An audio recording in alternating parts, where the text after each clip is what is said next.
ಸಂಸತ್ ಮುಂಗಾರು ಅಧಿವೇಶನ ಹಿನ್ನೆಲೆಯಲ್ಲಿ ಇವತ್ತು ಸಂಸತ್ ಭವನದಲ್ಲಿ ಸರ್ವಪಕ್ಷ ಸಭೆ ನಡೆಸಲಾಯಿತು. ಸರ್ವಪಕ್ಷ ಸಭೆಯಿಂದ ವಿಪಕ್ಷ ಸಂಸದರು ಹೊರ ನಡೆದಿದ್ದಾರೆ. ಮಹುವಾ ಮೊಯಿತ್ರಾ, ಪ್ರಮೋದ್ ತಿವಾರಿ, ಧರ್ಮೇಂದ್ರ ಯಾದವ್ ಸೇರಿದಂತೆ ಸಂಸದರಿಂದ ಬಹಿಷ್ಕಾರ. ಸರ್ವಪಕ್ಷ ಸಭೆಯಿಂದ ವಿಪಕ್ಷ ಸಂಸದರು ಹೊರ ನಡೆದಿದ್ದಾರೆ. ಎನ್ಪಿಸಿಗೆ ಮಾನ್ಯತೆ ಕೊಟ್ಟಿದ್ದನ್ನು ವಿರೋಧಿಸಿ ವಿಪಕ್ಷ ಸಂಸದರು ಈ ರೀತಿಯಾಗಿ ಸಭೆಯಿಂದ ಹೊರಬಂದಿದ್ದಾರೆ ಅನ್ನೋದು ಗೊತ್ತಾಗ್ತಾ ಇದೆ. ನಾಳೆಯಿಂದ ಸಂಸತ್ ಮುಂಗಾರು ಅಧಿವೇಶನ ಆರಂಭ ಆಗ್ತಾ ಇದೆ. ಈ ಹಿನ್ನೆಲೆಯಲ್ಲಿ ಸರ್ವಪಕ್ಷ ಸಭೆಯನ್ನು ಇವತ್ತು ಕರೆಯಲಾಗಿತ್ತು. ಇನ್ನು ಮುಂಗಾರು ಅಧಿವೇಶನದಲ್ಲಿ ಭಾರೀ ಹಂಗಾಮ ನಡೆಯುವ ಸಾಧ್ಯತೆ.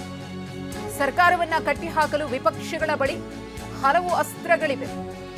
ತಮ್ಮ ಬತ್ತಳಿಕೆಯಲ್ಲಿರುವಂತಹ ಬಾಣಗಳನ್ನ ಒಂದೊಂದಾಗಿ ಆಡಳಿತಾರೂಢ ಪಕ್ಷದ ಮೇಲೆ ಪ್ರಯೋಗವನ್ನ ಮಾಡ್ತಾವೆ ವಿಪಕ್ಷಗಳು. ನಾಳೆ ಪ್ರಶ್ನೆ ಪತ್ರಿಕೆ ಸೋರಿಕೆ, ರಾಮಮಂದಿರ ಕಾಣಿಕೆ ಕಳ್ಳತನ, ಹಲವು ವಿಚಾರಗಳನ್ನ ಮುಂದಿಟ್ಕೊಂಡು ಪ್ರಶ್ನೆಗಳನ್ನ ಕೇಳೋದಕ್ಕೆ ವಿಪಕ್ಷಗಳು ಸಿದ್ಧವಾಗಿವೆ.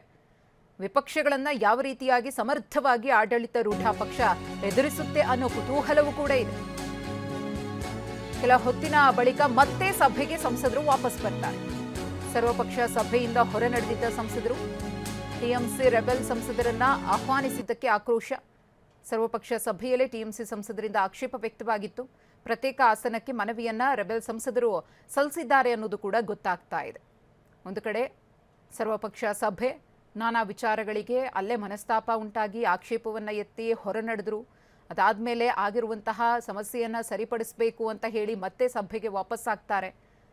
ಮುಂಗಾರು ಅಧಿವೇಶನ ಆರಂಭ ಆಗ್ತಾ ಇರೋದ್ರಿಂದ ಮಹತ್ವದ ಚರ್ಚೆ ನಡೆಯುವಂತಹ ಸಂದರ್ಭದಲ್ಲಿ ಈ ರೀತಿಯ ನಡೆ ನಿಜಕ್ಕೂ ಕೂಡ ಖಂಡನೀಯ. ಅದರ ಹೊರತಾಗಿ ನಾಳೆ ಆರಂಭ ಆಗಲಿರುವಂತಹ ಸಂಸತ್ ಮುಂಗಾರು ಅಧಿವೇಶನದಲ್ಲಿ ಯಾವ ರೀತಿಯಾಗಿ ಆಡಳಿತಾರೂಢ ಸರ್ಕಾರವನ್ನು ಕಟ್ಟಿ ಹಾಕಬೇಕು ಅನ್ನೋ ರಣತಂತ್ರದಲ್ಲೂ ಕೂಡ ವಿಪಕ್ಷ ಸದಸ್ಯರಿದ್ದಾರೆ.